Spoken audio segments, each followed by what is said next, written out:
despede, enluta, empeleja o vazio, o filho que ele ama. E ele falou aqui: Moisés, levanta 12 dos cabeças e envia uma terra para espiar essa terra. Você pensa que Deus ia mandar você em um lugar sem propósito? Não. O Deus que eu conheço é bom. O Deus que eu conheço é Pai das luzes, Pai de misericórdia.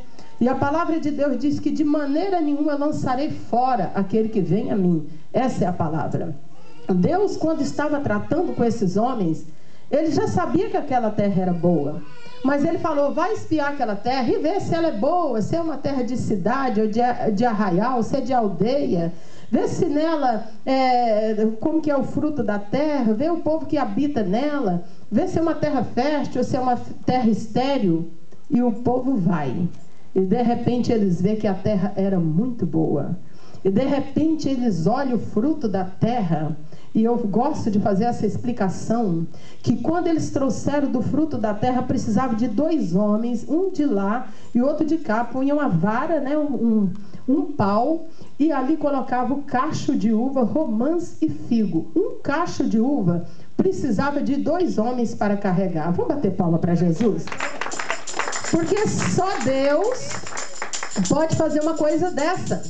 Eu lembro de uma vez o pastor Jorge Linhares, que é lá de Belo Horizonte, ele falou que foi chamado para orar em um terreno estéril, e que muitos passavam por lá, já tinha até ido, já tinha até ministrado, e que aquele terreno não produzia. E o pessoal daquele terreno ficou sabendo que ele estava por lá, levou ele lá e contou a história. Mas uma das coisas que eu aprendi nesse relato do pastor Jorge é que muitas vezes até a própria pessoa não crê. A pessoa não crê que pode Deus fazer algo. E ele disse que olhou o terreno, quebrou aquela maldição e falou que aquilo ali era transformado em bênção, porque era patrimônio de Deus. E falou: cadê a semente? A mulher falou: mas que semente? Ele falou: não, desde que nós oramos, profetizamos que aqui agora é fértil, temos que pôr a semente na terra. E arrumaram uma semente de abóbora. E disse que nunca se viu uma abóbora daquele tamanho. É igual quando se dá mandioca gigante, abóbora gigante, melancia gigante. Dê glória a Deus, porque o que Deus tem preparado para você é dessa maneira. Deus te chamou para produzir. Deus te chamou para um terreno fértil. Olha que ele disse que naquele lugar tinha gigantes. Você sabe qual que é a maior dificuldade hoje do ser humano? É desapossar os gigantes. É desapossar o gigante e possuir a terra. As pessoas não querem cavar poço mais não. Quer beber no poço da Hilda, no poço da Ivani, é no poço lá da Paola, é no poço da Oná. Já está pronto, já abriu a cisterna. Vamos pegar uma beiradinha? Vamos pegar uma beirada? Deus te chamou para conquistar. Deus te chamou para possuir. Eu venho falando com a Zilá está lá em Alsta, a igreja já está abençoada e está cheia. E eu estou animando ela, sabe, para ir atrás, porque Deus é o dono da obra, é o dono que honra. Você sabe quanto tempo eu estou nessa nação pregando o Evangelho de Jesus Cristo, que é o poder de Deus? Desde 91. Andando daqui para o Canadá, só daqui para o Canadá eu fui 4 vezes, andando na Europa, andando nos arredores aqui, o lado do Brasil, a África, indo para lá e para cá. Na Europa eu tive mais de 5 vezes, conquistando como uma formiguinha. A Bíblia fala assim, ó, vai ter com a formiga, ó preguiçoso. Nós somos chamados para desapossar gigantes. Uma das coisas lindas que eu aprendo com a formiga, você já viu a formiga? Ela não tem patrão não, mas quando elas começam a trabalhar, você pode ir na cola delas. Tá todo mundo indo, você sabe por quê? Prepara comida no verão para comer no inverno. Bate palma para Jesus, que nós temos que aprender. Quando você vê uma, você pode correr atrás de todas. Você encontra, você vai descobrir onde é o segredo. É tudo em fileirinha, com a folhinha nas costas, trabalhando. E quando chega a hora, está todo mundo provida. Mas não é mais fácil comer no poço da Maria, no poço do João. A cisterna já está cavada, o pão já está feito. Depois vieram até o Vale de Escol. E dali cortaram um ramo de vide com um cacho de uvas, o qual trouxeram 2 homens numa vara. Meu Deus, o quanto você pode fazer para Deus? Você pode chegar naquele ambiente que você trabalha com a luz de Deus na sua vida e fazer um reboliço.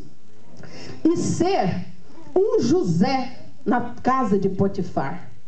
Você pode chegar naquele lugar onde você vive, no prédio que você mora, aonde você está, e ser aquela criada que esteve na casa de Naamã.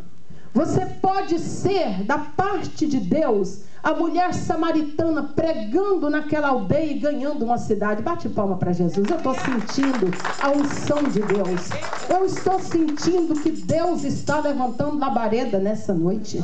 Eu estou sentindo que Deus quer fazer algo mais com a sua vida. Ele não te chamou unicamente para você ocupar uma cadeira até confortável. Porque naquele tempo lá na roça, quem sabe nos tempos passados, era uma cadeirinha mais simples. Oi? Era banco, né? E uma cadeira até confortável. Hoje em dia, eu vou te contar, as igrejas estão em uma pompa. Um dia me contaram de um lugar em que o pastor vai batizar, o elevador sobe. Eita glória! Ele desce, não tem nem trabalho, sabe? Que o lindo da cerimônia é fazer que nem Jesus ensinou. Você pegar e emergir, e eu te batizo no nome do Pai, do Filho e do Espírito Santo. Agora já pensou só fazer assim? É muito prático, né? É muito rápido. Agora aqui diz assim, ó, que a terra tem gigante, e você tem a luz e o comando de Deus para desapossar os gigantes. Para dizer, não, eia, nós vamos possuir. Nós vamos tomar conta da terra. A cidade de Malbra é do Senhor Jesus. Nós vamos pregar o Evangelho de Jesus Cristo, que é o poder de Deus. Nós vamos chegar nessa casa, que nós vamos limpar e vamos declarar que essa família vai converter. Nós vamos visitar este business e declarar uma nova história. Nós vamos andar, e aonde a gente andar, o Senhor vai confirmar os nossos passos com fogo. Porque Ele disse em Josué, no capítulo de número 1, no versículo 4, 5 em diante, que todo lugar que você pisar a planta do seu pé, Ele te tem dado como possessão. Amém. Será que você tem crido nisso tudo? Ou isso passa de uma leitura somente, não, mas isso aconteceu somente com Josué e Caleb? Não, você tem, da parte de Deus, um espírito diferente. Você tem um espírito renovado. Você tem um espírito de sabedoria, de liderança, de intrepidez, conforme está escrito em Isaías, no capítulo de número 11. O espírito de sabedoria, de entendimento, o espírito de conselho, o espírito de intrepidez, de ousadia. Aqui está falando que Deus fez dessa maneira. Deus fez com aqueles espias dessa maneira. E nós somos a geração da promessa. Nós fazemos parte dessa bênção. Põe a mão na sua cabeça e diz: tudo que eu tocar, abençoado será. Não, mas creia nisso, em nome de Jesus. Tudo que eu tocar, abençoado será. Porém os homens que com ele tinham subido disseram: não podemos subir contra aquele povo, porque é mais forte do que nós. E diante dos filhos de Israel infamaram a terra que haviam espiado, dizendo: a terra que pelo meio da qual passamos a espiar é terra que devora os seus moradores.